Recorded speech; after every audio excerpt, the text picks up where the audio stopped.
Bajo el puente del troll.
El monasterio de la isla de Snagov siempre fue un lugar importante para los Tepesh.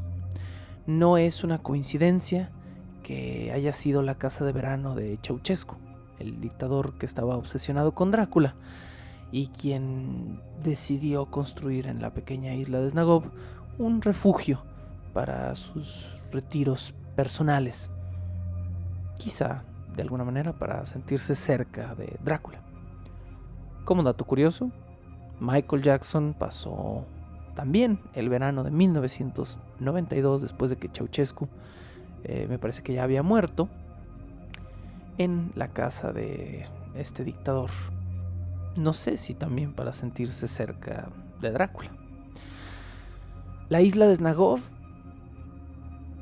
queda vinculada a los Tepesh desde el día en que el abuelo de Drácula, Mircea Tepes, construye el monasterio en su interior, en esta isla que está a unos 400 kilómetros al norte de Bucarest.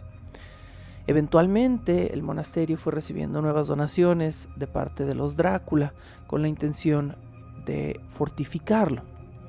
¿Por qué? Porque los Drácula veían esta pequeña isla con una edificación en medio como una fortaleza que utilizar durante sus batallas. Dentro de los muros del monasterio de Snagov, Drácula escondió a sus boyardos favoritos, a los más importantes, durante la invasión de los turcos, y en otros momentos él mismo se escondió o utilizó como prisión el monasterio. Su ubicación era ideal, estaba lo suficientemente cerca de tierra como para poder pasar provisiones hacia la isla, pero tenía un solo punto de acceso a través de un puente estrecho que hacía perfecta esta locación para usarlo como un lugar donde guarecerse durante un ataque o durante una invasión. E incluso estaba lo suficientemente retirado de Bucarest como para esconderse allí. Durante el invierno, el lago en el que estaba esta isla, en el que está todavía esta isla de Snagov, se congela. Pero Drácula, quien veía este congelamiento, este piso de agua sólida como una debilidad de la isla, ideó una pequeña estrategia para incluso poder guarecerse dentro del monasterio de Snagov cuando el agua estaba congelada. Tenía una serie de cañones apuntados no hacia tierra ni hacia sus enemigos, sino hacia el mismo hielo. Y apuntando estos cañones podía disparar al agua congelada y hundir a los ejércitos que trataran de invadirlo, cruzando este cuerpo de agua congelado. Durante la campaña de los turcos, el monasterio de Snagov quedó sometido a las órdenes del hermano menor de Drácula, Radu Tepes, quien servía ya a estas alturas a Mehmed II.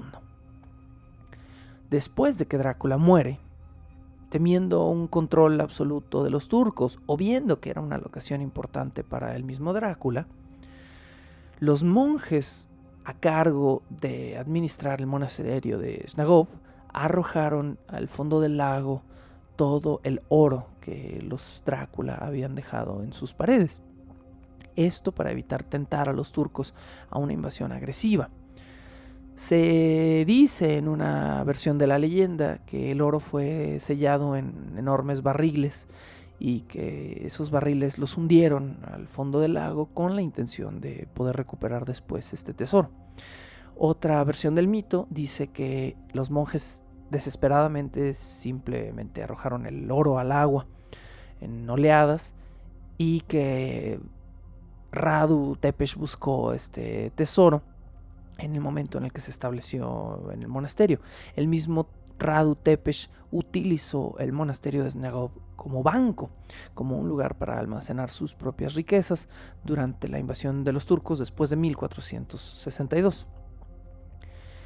Dentro de todos los mitos que vinculan a los Drácula con Snagov o a los Tepesh con Snagov, yo ya los estoy llamando los Drácula, como si fueran la familia Drácula. No, solo Drácula, solo Vlad Tepes III era Drácula. Los Tepesh. Se dice que Drácula, ahora sí, lo utilizó como prisión. Una leyenda que yo creo que es totalmente falsa establece que Drácula tenía un cuarto donde le pedía a sus prisioneros que se quedaran rezando enfrente de una pequeña estatuilla de la Virgen María para darles una especie de falsa esperanza, o quizá en la mentalidad retorcida de Drácula, para darles un último momento de redención. Después de unos minutos o unas horas de dejarlos en el cuarto, la leyenda cuenta que Drácula activaba un mecanismo, quizá jalaba una palanca y activaba una puerta trampa de madera que dejaba caer a estos esperanzados prisioneros en penitencia a un foso lleno de estacas afiladas. Drácula siempre buscando la forma de clavar gente en lugares. No me refiero de esa manera. Snagov entonces mantiene un vínculo fuerte con los Tepesh. Años después de la muerte de su padre, es decir, de la muerte de Drácula, el hijo mayor de Drácula, Minia Tepesh, decidió arreglar Snagov por la relación que tenía tanto con su abuelo como con su padre. Y pues esto después de varias invasiones turcas que dejaron al lugar en decadencia. El medio hermano de Drácula también vivió en ese monasterio, Vlad el monje Tepesh, otro Vlad Tepesh II, quien... no, es cierto, mentira, Vlad Tepesh II era el padre de Drácula. Vlad el monje Tepesh, no estoy muy seguro qué numeración tenía en la familia. Eso es lo que pasa cuando le pones a todos tus hijos igual. Pero Vlad el monje Tepesh, tío de Drácula, fue abad en el monasterio de Snagov. María, la segunda esposa de Drácula, después de la muerte de Drácula, tomó los hábitos en Snagov.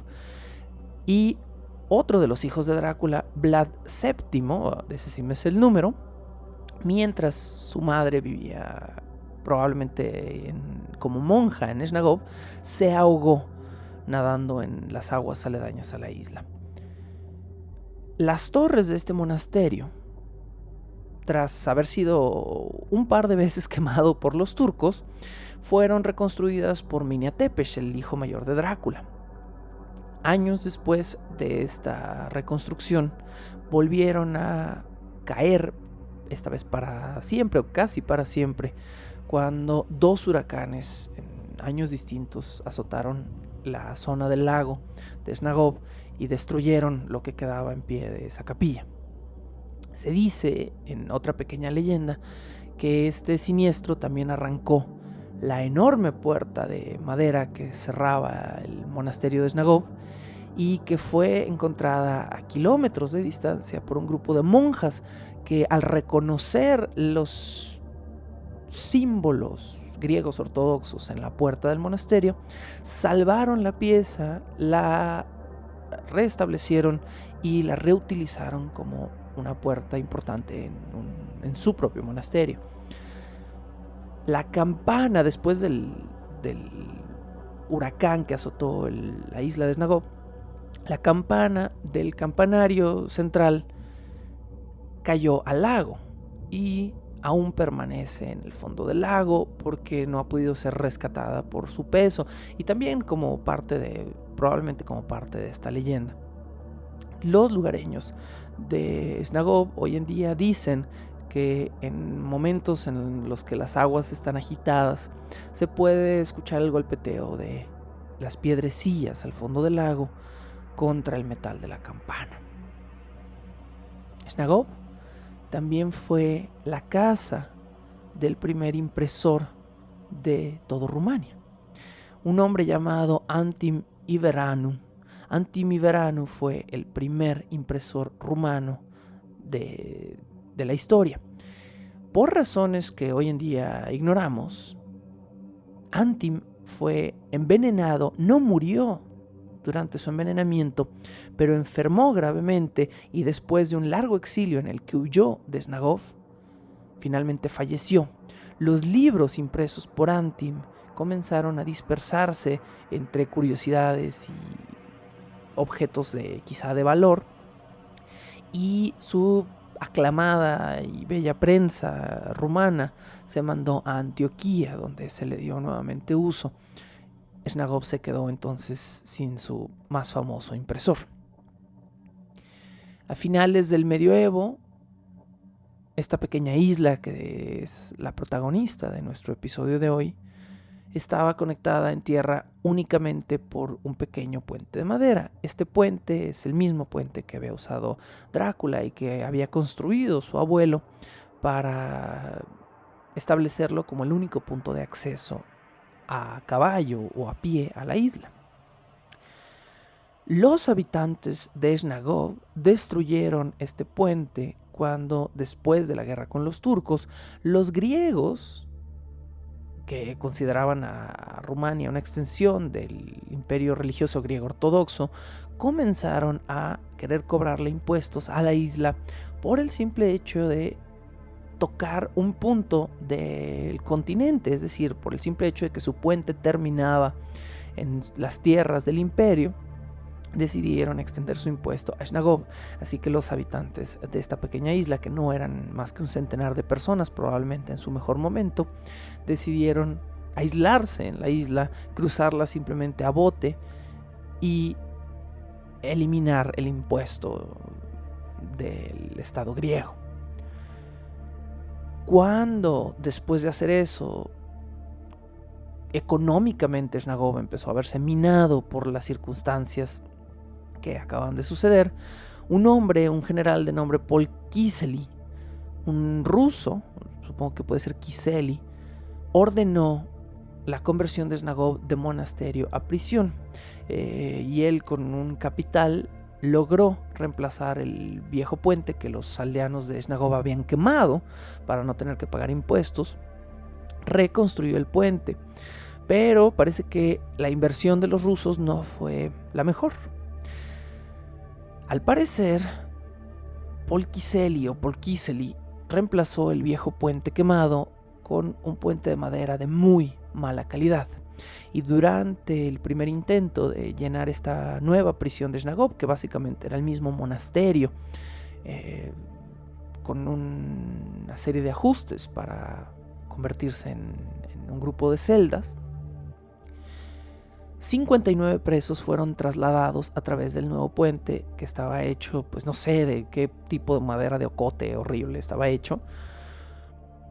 Los 59 presos, que por cierto estaban encadenados de pies y manos con cadenas de hierro pesadas, cayeron al momento en el que el puente completo colapsó, y los 59 presos se ahogaron por el peso de sus propias cadenas, muy probablemente, y por tener atados pies y manos. Ninguno pudo ser salvado.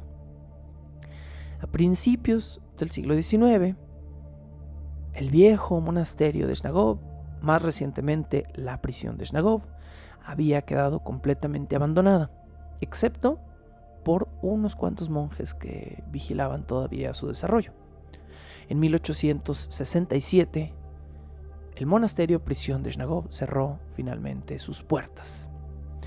Los pocos lugareños que quedaban se movieron a tierra firme y los pocos otros lugareños que supieron desde tierra firme que la isla había quedado desierta, comenzaron a generar el hábito, podemos decirlo de cierta forma, de ir constantemente a la isla a saquear todo lo que había. Por supuesto, primero se acabaron los objetos de valor, los metales. Después los niños comenzaron a romper todos los vitrales.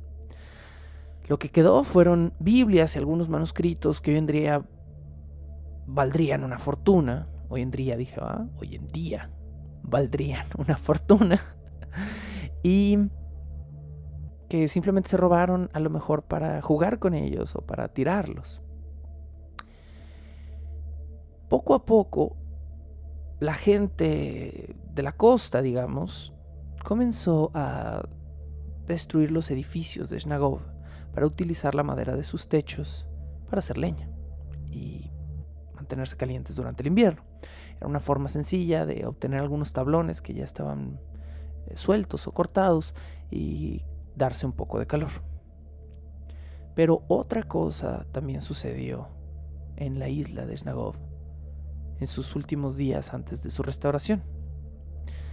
La gente, al ver que ya no había mucho de valor a la vista que sacar de la isla, comenzó a saquear las tumbas del cementerio y de dentro del monasterio que había. Allí, dentro de la capilla principal de Snagov, estaba la tumba de Drácula. La historia lo había mantenido a medias oculto, porque Drácula se había vuelto una figura infame en el momento en el que fue desconocido por los rusos, los alemanes, los sajones y los húngaros.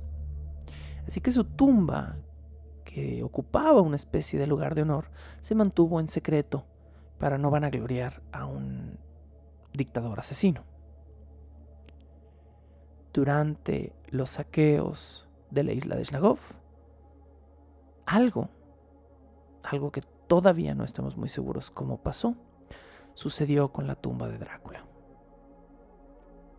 Bienvenidos a una nueva emisión de Bajo el Puente del Troll, quinto episodio de En Busca del Príncipe Dragón, la historia biográfica del Drácula histórico, donde tratamos de contar pequeños relatos de la vida de un hombre que hoy en día nos parece más parte de una fantasía oscura que de una historia de libro de texto, pero que sin embargo existió y cuyos crímenes se volvieron legendarios.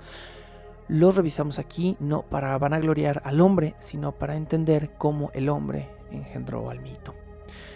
Con esto los dejo con un pequeño momento de pausa musical o de ruidos extraños, invertidos, libres de derechos, y continuamos con la historia de la tumba de Drácula.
Para el año de 1890, Snagov era un simple cascarón vacío.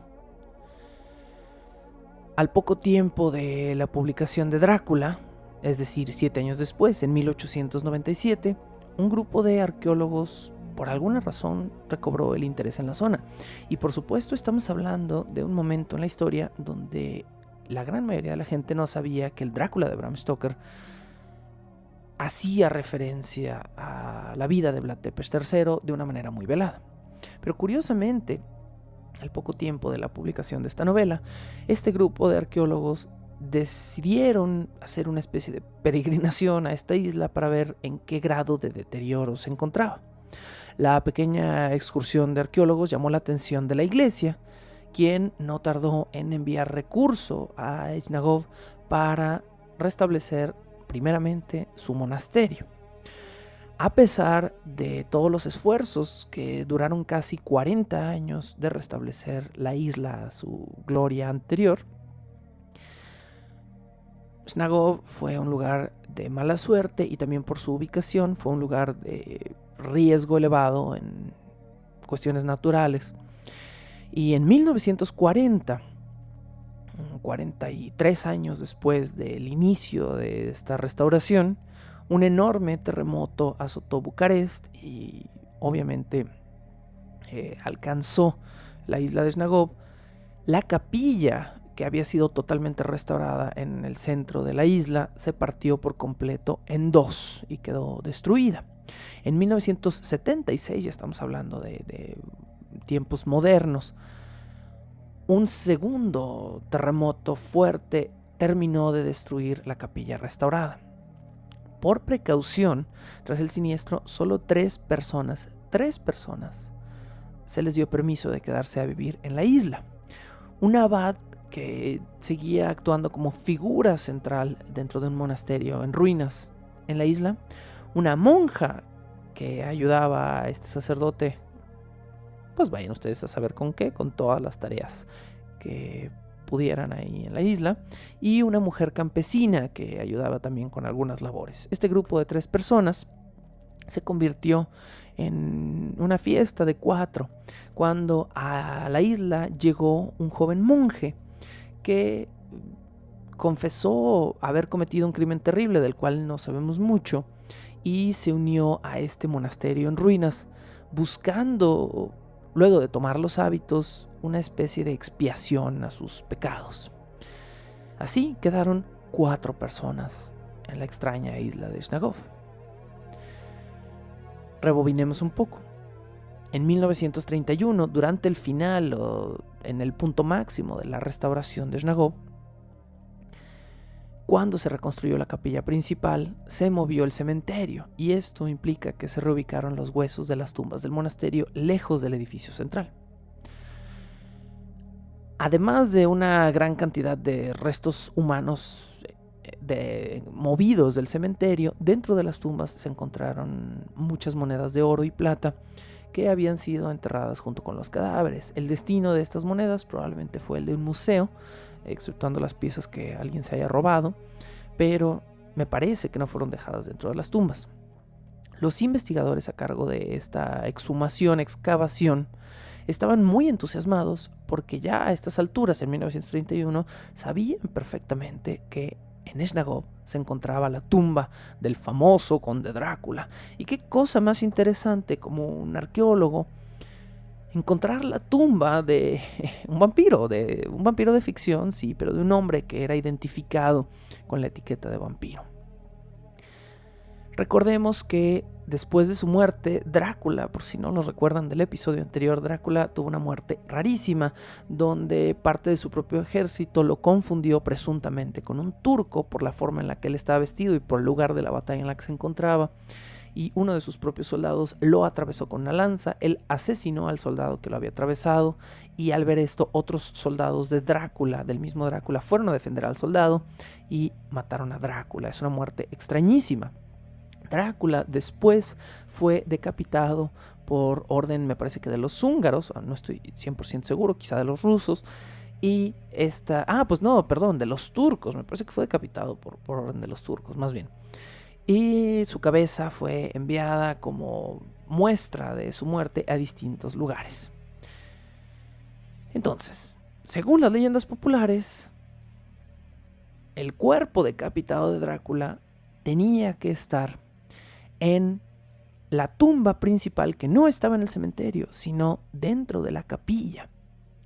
Y hay un problema, hay una discrepancia histórica. Otra historia dice que no, que los restos de Drácula se encontraban en un ataúd mucho más lujoso, en la parte trasera de la capilla, digamos a mano izquierda de la puerta principal de la entrada de la capilla. Los investigadores que tuvieron acceso a la capilla en 1931 decidieron ver de entrada si esto era cierto. Efectivamente se encontró una tumba junto al altar. Esta debía ser la tumba de Drácula. La tumba estaba a la derecha del altar, sellada con una enorme losa de piedra. Los investigadores tuvieron que romper la lápida, quitar los pedazos de piedra y encontraron algo muy peculiar. Dentro había una gran cantidad de restos, pero no eran humanos. Dentro de la tumba de Drácula, los investigadores encontraron una pila enorme de restos de animales, distintos animales, específicamente huesos de buey, pero mezclados con huesos de animales mucho más pequeños. Fascinante, ¿no? Fascinante que vas y buscas la tumba de un presunto vampiro de la ficción, la encuentras vacía, sin un cuerpo humano, digamos, o humanoide, y encuentras un montón de restos animales dentro de la tumba. Es fascinante para escribir una historia. En una segunda exploración, los mismos arqueólogos, o quizá un grupo diferente, encontraron la presunta segunda tumba de Drácula. Efectivamente encontraron otra lápida, pero esta vez sin ninguna marca, sin ningún lujo, junto a la entrada principal de la capilla. Cuando rompieron la lápida y vieron dentro, había un ataúd de lujo que estaba envuelto en una tela púrpura cosida en hilo de oro. Por supuesto que la tela y el hilo de oro estaban desgastados, pero pudieron restaurar una parte de este tesoro. Cuando los investigadores abrieron este ataúd de lujo, encontraron algo casi tan interesante como en el primero. Dentro de este ataúd cubierto con esta tela purpúrea y dorada, encontraron un anillo valioso y una corona adornada con un símbolo más bien, de 2 garras de metal entrecruzadas de un color distinto el metal, color terracota lo describen, cada garra sosteniendo una turquesa de buen tamaño.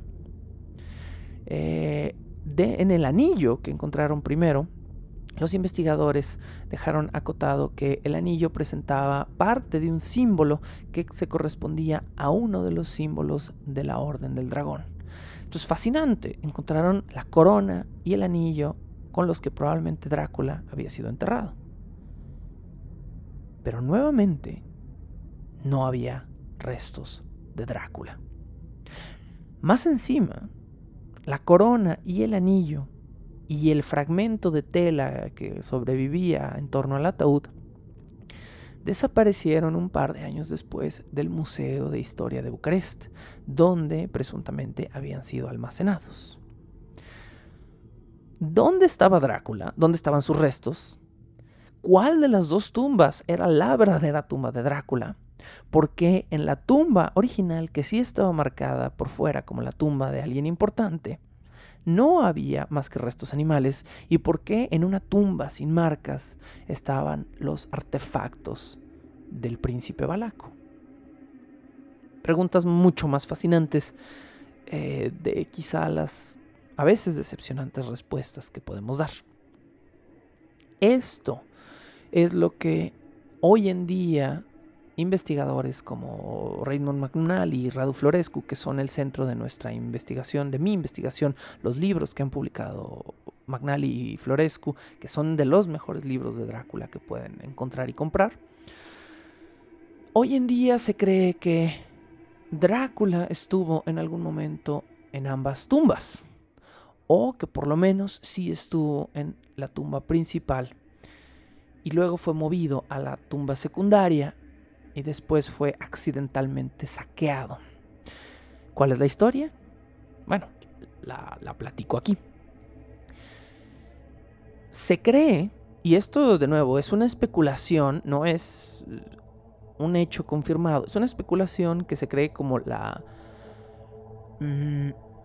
teoría más acertada de por qué encontraron específicamente las cosas que encontraron, pero tiene algunos huecos esta teoría. Bueno, se cree que originalmente los restos de Drácula fueron enterrados dentro de la capilla de Snagov, junto al altar en esta lápida marcada como la tumba de alguien importante o marcada con algún símbolo que marcara que determinara que era una tumba importante.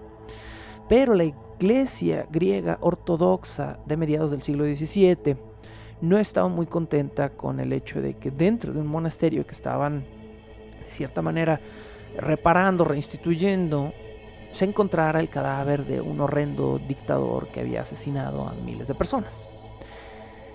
Entonces se piensa que a manera de sacrilegio por parte de la misma iglesia o de forma de desacralizar de alguna manera el cadáver, se movió de tumba.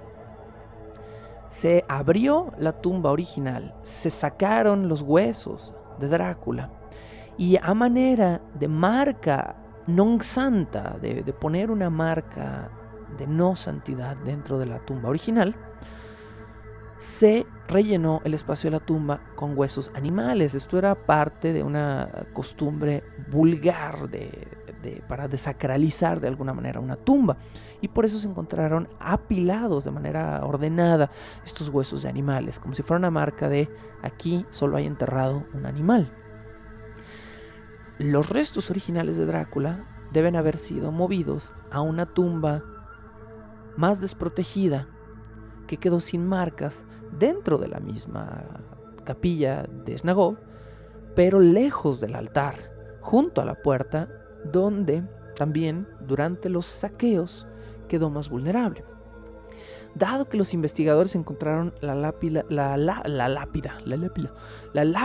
de la segunda tumba no movida, pero sí parcialmente rota, se cree que de alguna manera intentaron saquear esa tumba, no encontraron nada a simple vista, y como no pudieron quitar la lápida ni romper la lápida completa, o no tuvieron el tiempo, no saquearon la tumba completa. Quizás sacaron algunas piezas o huesos, y por eso estaba rota la tela que estaba encima del ataúd en parte.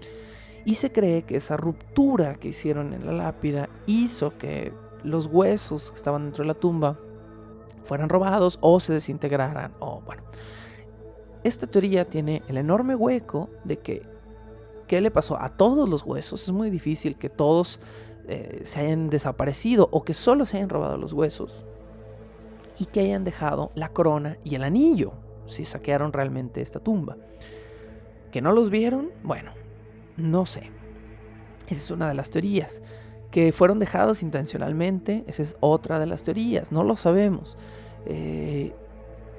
Dice por ahí una frase que siempre recuerdo y me gusta mucho, que todo lo visible es vulnerable, que de alguna manera una moneda de oro está mejor escondida debajo de la tierra donde nadie la busca que en el mejor banco del mundo. Quizá esto fue lo que pasó con la corona y el anillo de Drácula. No lo sabemos. Pero esta es la mejor teoría que tenemos hasta el día.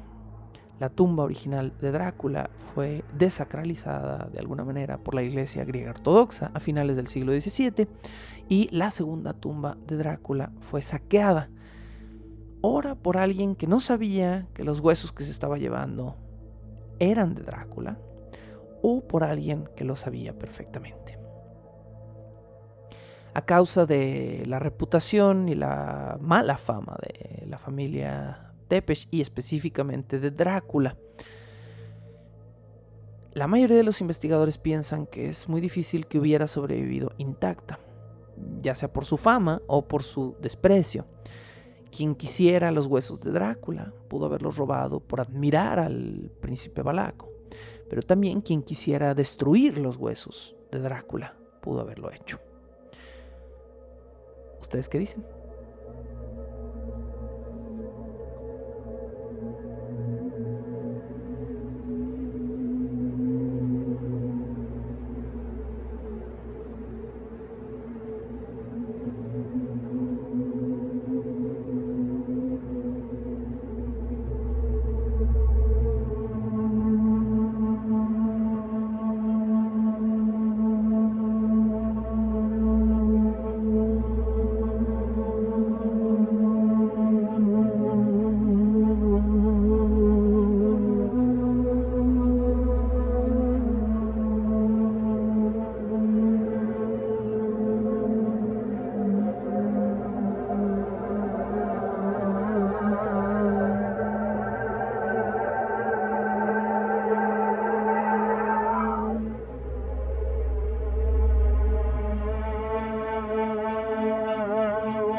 Los habitantes más viejos de Rumania, quienes tienen quizá más arraigadas algunas de sus tradiciones antiguas, creen que la tumba de Drácula es un lugar especial, no como lo creeríamos hoy en Occidente, como un lugar mágico de donde un día resurgirá un príncipe vampiro, sino ellos lo ven de una manera quizá más nacionalista, como el lugar de descanso de un líder capaz y audaz que en algún momento salvó Rumania de una enorme invasión con pocos hombres y cuyo espíritu de alguna forma se va a levantar para volver a ayudar a Rumania en un momento de debilidad.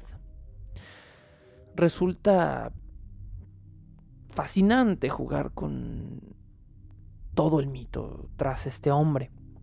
Pensar en lo fantástica que es la coincidencia, de alguna manera, que la tumba del vampiro, del redivivo más famoso de este planeta, verdaderamente haya sido encontrada con un cuerpo ausente, repleta de restos animales, como si en realidad fuera un portal oscuro, el lugar de residencia de una criatura feroz que vive en las entrañas de la tierra y que sale ocasionalmente a cazar algún animal para alimentarse de él y, no sé, fortalecerse para escapar, huir de su propia tumba y desaparecer. Por supuesto, estoy diciendo esto con una enorme sonrisa en la boca, porque no creo que eso sea posible, pero también lo hago como una pequeña excusa para hablar, si bien de manera muy superficial, del viejo folclore vampírico. La noción de un vampiro es tan vieja como es la humanidad. Desde que los seres humanos entendimos que como especie la sangre, o específicamente la pérdida de sangre, estaba directamente vinculada con la pérdida de la vida, hemos creado mitos de que existe una especie de depredador que bebe nuestra sangre, que nos asesina por medio de la exsanguinación y que es capaz de privarnos de este elemento vital. El mismo Stoker cita en su novela Deuteronomio 12:33 cuando dice que la sangre es la vida. Y por supuesto, la sangre era la vida para un montón de viejas culturas supersticiosas que no dudaron en llamar de 80 formas distintas a la posibilidad de una bestia bebedora de sangre. La mayoría de los nombres que rondan la región de la antigua Valaquia o que han llegado a su lenguaje son distintos. A veces se les llama upir, upires, brucolaco, borbolaco, baital. Estos son algunos de los términos con los que la gente de la antigua Valaquia pudo haberse referido a una criatura chupasangre. Pero las criaturas chupasangre son mucho más antiguas en la mente, en la psique de los hombres, que sus nombres. Desde vasijas asirias y babilonias, unos 600 años antes de la era común, comenzamos a ver representaciones de criaturas que beben de la sangre de los hombres para fortalecerse. En Grecia, que está directamente vinculada a Rumania por la religión y el imperio, se creía que existían los empusa, vampiros masculinos de alguna manera, y las lamias, que son una especie de criatura bebedora de sangre, pero no tiene todo el abolengo y las características de un vampiro. La lamia como criatura general, originalmente en la leyenda griega solo era una. Lamia era el nombre de una de las amantes de Zeus. Lamia fue convertida en una mujer serpiente luego de un serio ataque de celos por parte de Hera, quien siempre decimos en la mitología, era bien celosa, ¿va? Pero, pues, ¿por qué, no? Si ella estaba casada con Zeus, y sí, Zeus era el dios absoluto, pero pues, oye, igual se la pasaba cochándose a otras, ¿no? Entonces, bueno, la Lamia original, tras su transformación por maldición de Hera, se comió a sus propios hijos, desangró a sus propios hijos, y luego esto la llevó a caer en una locura donde sobrevivió el resto de sus días cazando a niños ajenos por necesidad, por desprecio, por venganza. Otro de los primeros vampiros mitológicos también es una mujer. El vampiro es muy curioso. El vampiro como masa, como entidad masificada, nace masculino en Asiria y Babilonia, pero el vampiro específico, como una sola criatura de nombre, con una especie de poder sobrenatural, nace femenino. Lilith es la versión del Talmud del primer vampiro. Todo mundo conoce esta leyenda, la resumo en 3 líneas. Lilith era la primera esposa de Adán. Antes de Eva, en el Talmud aparece otro nombre. Eva fue creada a partir de Adán, de la costilla de Adán, para ser carne de su carne y ser sumisa a sus deseos. ¿Por qué? Porque antes de eso Dios y Adán habían tenido un experimento fallido con respecto a la libertad de la mujer. Dios y Adán se dieron cuenta de que si creaban un ser femenino que tuviera la misma autonomía que Adán, dentro de esa leyenda, ese ser femenino no se iba a someter. Específicamente no se iba a someter sexualmente a su marido, que fue el problema del que se quejó Adán con Customer Service del paraíso.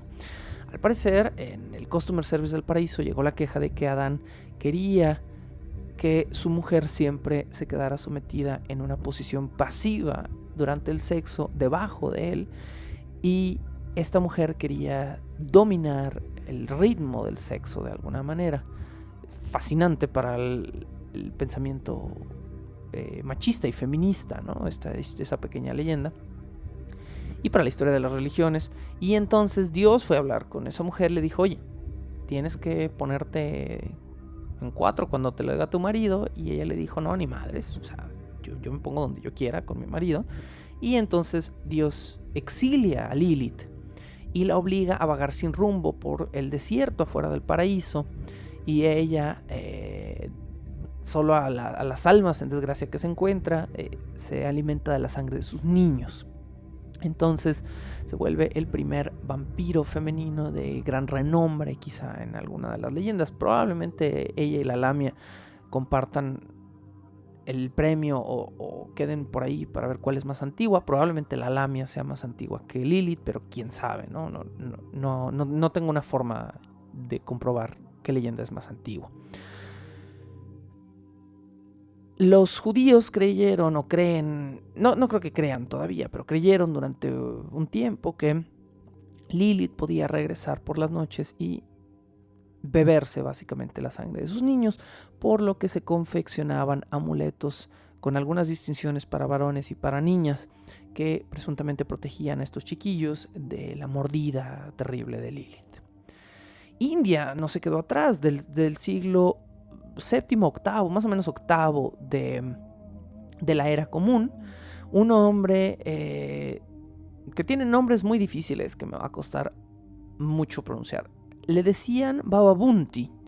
Baba Bunti, escrito con un montón de H's entre medio. Bueno, solo son 2 H's. Baba Bunti era su nom de plume, era su nombre artístico, digamos, pero su verdadero nombre era Shrikanta Nilakanta. Shrikanta Nilakanta. Y si creen que lo pronuncié muy bien en la primera, no, es una mentira. La verdad es que lo pronuncié mal como 7 veces y grabé encima porque sonaba ridículo y estúpido. Por lo general no me gusta mucho pausarme a hacer correcciones y me gusta sacar esto de la manera más orgánica posible, pero Shrikanta Nilakanta no fue fácil de leer, sobre todo porque de nuevo se escriben con un montón de H en medio que me confunden. Baba Bunti o Shrikanta Nilakanta escribió en sánscrito una colección de relatos y de kalpi. Las kalpi no es el kalpi que te venden en los restaurantes japoneses. Kalpi, bueno, se escribiría casi igual, excepto porque curiosamente kalpi lo escriben con C, no con K los japoneses, pero las kalpi eran pequeñas obras de teatro, como pequeñas fábulas indias. Dentro de sus relatos y sus kalpi, Baba Bunti incluye 25 cuentos sobre criaturas reanimadas, cadáveres reanimados que beben sangre y que por las noches se colgaban de los pies de cabeza en los árboles como murciélagos. Quizá también algunos de los relatos de vampiros más antiguos. Me encantaría poder leerlos. Me imagino que debe haber una forma de leer estos relatos de Baba Bunti. Según otros relatos tradicionales de vampiros, los vampiros eran una criatura ¿cómo decirlo?, infecciosa. Eran una enfermedad. Su maldición se podía correr. ¿Cómo se hacía? El vampiro tenía que alimentarse de una persona, pero además tenía que mezclar su propia sangre con la de esa persona, desangrar inicialmente a una persona y después obligarla a beber su propia sangre para infectarla con una maldición. La persona infectada, después de este abrazo, que es un término moderno para este intercambio de sangre, moría, pero revivía con una sed de sangre humana para continuar expandiendo esta maldición, esta plaga.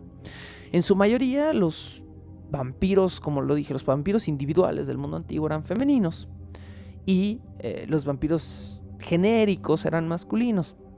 Hasta el medioevo, San Agustín llegó a creer que existían vampiros masculinos, pero que eran infértiles, y en lugar de ponerse a la par con los otros mitos y leyendas de cómo se reproducían estos vampiros por una transferencia de sangre, San Agustín tenía la teoría de que inyectaban su semen en mujeres fértiles, quienes eventualmente parían a pequeños vampiritos. Los vampiros violadores de San Agustín. Díganme si no es el mejor nombre como para una, no sé, banda de corridos o algo así, ¿no? Nosotros somos los vampiros violadores de San Agustín. Es muy gracioso. No que tenga que ver con algo positivo en la violación, solo es un nombre muy gracioso. En 1725, un pequeño poblado húngaro, probablemente en algún lugar de donde Drácula también estuvo alguna vez, quedó terriblemente aterrorizado por la historia de un hombre llamado Peter Pawlowitz. Peter Pawlowitz, espero estarlo leyendo también bien, fue un hombre húngaro que los habitantes de su pueblo comenzaron a sospechar estaba matando gente, pero esto después de haber muerto. Lo desenterraron. Esta es una de tantas veces que esta leyenda se va a repetir por la Europa central y oriental. Lo desenterraron y encontraron que el cadáver tenía sangre en las comisuras de la boca, sangre que según los pobladores estaba fresca. Y otra cosa, lo encontraron con sus articulaciones suaves. Ahora, esto es un poco ridículo. ¿Por qué? Porque antiguamente se pensaba que los cadáveres se entiesaban para siempre. Se les velaba, los cadáveres perdían flexibilidad y al ganar esta rigidez se les enterraba pensando que esa rigidez iba a permanecer en el cuerpo. Hoy en día sabemos que este efecto, que llamamos rigor mortis, no es permanente. El rigor mortis entra a una cierta cantidad de horas en los músculos del cuerpo, pero después esos músculos se vuelven a destensionar, se vuelven a soltar y el cuerpo no queda rígido.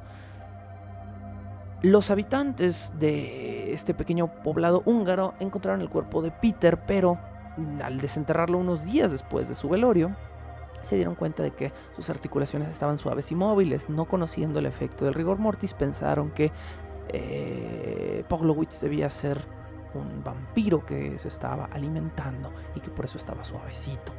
En 1732, un hombre llamado Arnold Paul propuso que los vampiros debían ser estudiados como si fueran criaturas reales. Quizá lo que propuso es que los vampiros eran criaturas reales.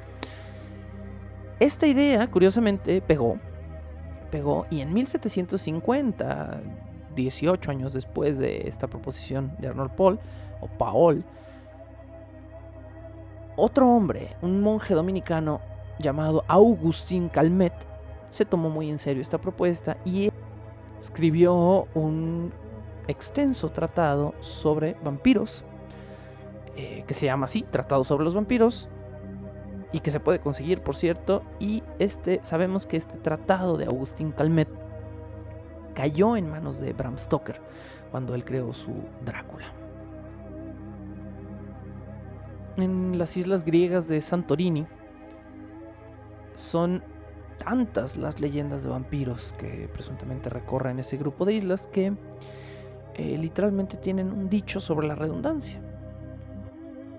Como si yo dijera que algo redundante es como traer a, no sé, a un futbolista al campo de fútbol o a una bailarina al teatro. Los habitantes de Santorini tienen la frase que hacer algo redundante, es como traer a un vampiro a Santorini.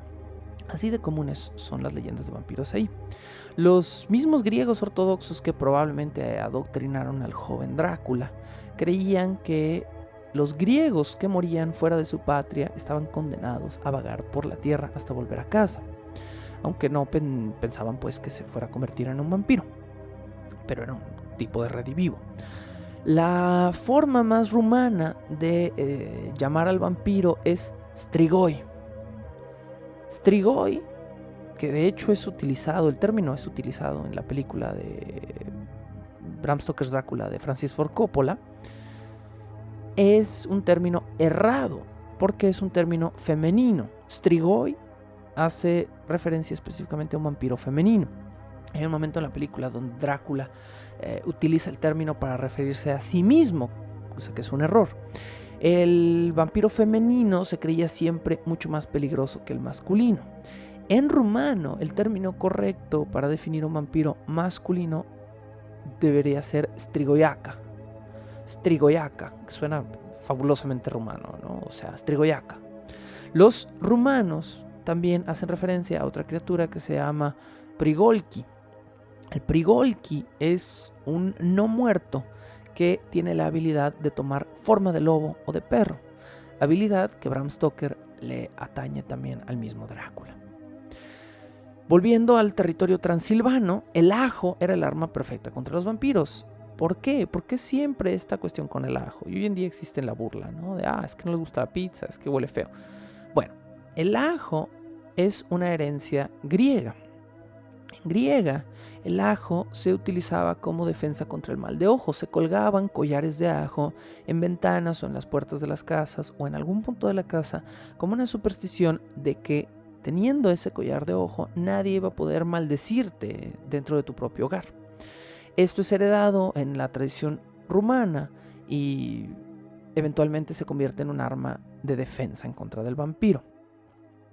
Los rumanos también creían que el vampiro dormía en una especie de madrigueras o de guaridas, no que siempre regresaba a su tumba.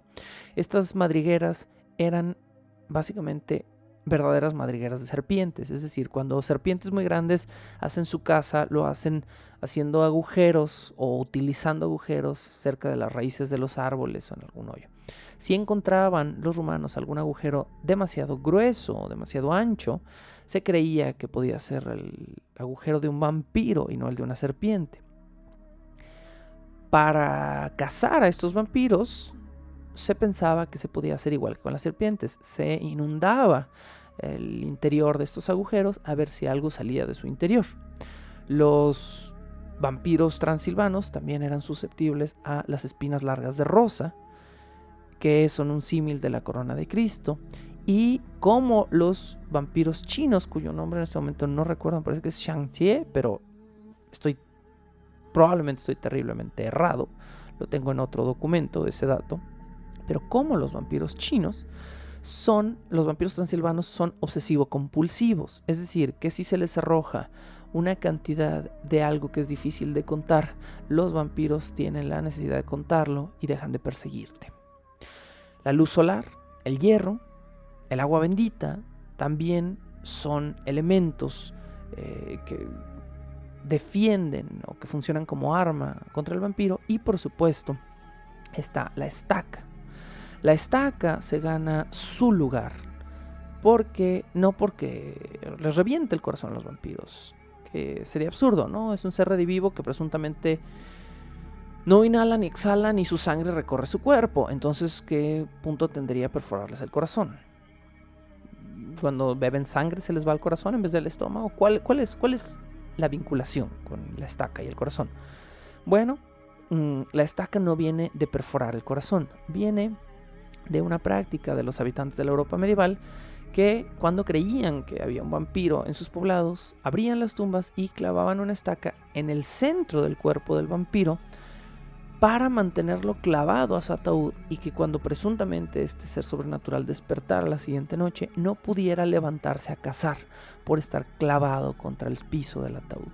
Este es el origen verdadero de la estaca. Hoy en día le damos el nombre de vampiro a un montón de asesinos seriales, de personas horribles cuyos crímenes de alguna manera terminan glorificándose porque pensamos que estos hombres monstruosos son de alguna manera una especie de criatura mitológica. Drácula no fue el primero en comenzar con este efecto, esta idea de llamarlo vampiro en vida, o esto que hacemos con algunos asesinos en series, del vampiro de Düsseldorf, el vampiro de bla bla bla. Bueno, el mito de los vampiros y Vlad Tepes III se mezclaron muchos años después, pero curiosamente hubo una lejana familiar de Drácula. Me parece que fue prima por matrimonio de algún pariente de Drácula, después les confirmo el dato. Sí tiene esta fama. Por supuesto, me estoy refiriendo a Elizabeth de Bathory. Y cuando digo Bathory, no es porque tenga algo entre los dientes, sino porque a pesar de que se escribe Bathory, y el 95% de los seres humanos la van a llamar Elizabeth de Bathory, al parecer la pronunciación correcta es Bathory. Estuve investigando y encontré un investigador medianamente respetable que especifica cómo se debe de pronunciar el nombre. Elizabeth de Bathory fue llamada la Condesa Sangrienta y es una de las primeras grandes figuras históricas a las que en vida se le comenzó a llamar vampiro. De hecho, la enjuiciaron por ello y estaba vinculada por familia y por abolengo con los Drácula. A lo mejor, si se portan bien y si les parece, hablamos un cachito, muy poquito, de ella en el siguiente episodio, porque esta temporada del Príncipe Dragón todavía no termina. Este fue Bajo el Puente del Troll y, como siempre se los digo, gracias por estar, gracias por apoyar. Contacten y muevan la información de este Patreon todo lo que puedan. Saben que yo no soy una persona quisquillosa con este tipo de cosas. Si quieren compartir esta información, si quieren, siempre y cuando no la utilicen de alguna manera indebida, saltando los derechos, pueden hacer partícipes a otras personas de estos podcasts. Y me va a dar mucho gusto. Pero también me da mucho gusto que sigan apoyando, que llamen a gente a venir a este Patreon y que les digan que son 20 pesos al mes, es un taco. Y con ese taco tienes acceso a un montón de podcasts que te van a entretener por horas. Gracias entonces a quienes están aquí escuchando por hacerlo y nos escuchamos dentro de 2 semanas con un nuevo episodio. Vienen nuevas temporadas que estoy planeando, específicamente una que no sé si va a funcionar o a fungir como lo que estoy esperando, pero no quiero dejar de experimentar con estos podcasts porque nos pueden llevar a lugares muy interesantes y no hay lugar más interesante que el que existe justo afuera de la zona de confort. Piénsenlo también ustedes para sus trabajos y sus vidas y nos escuchamos pronto.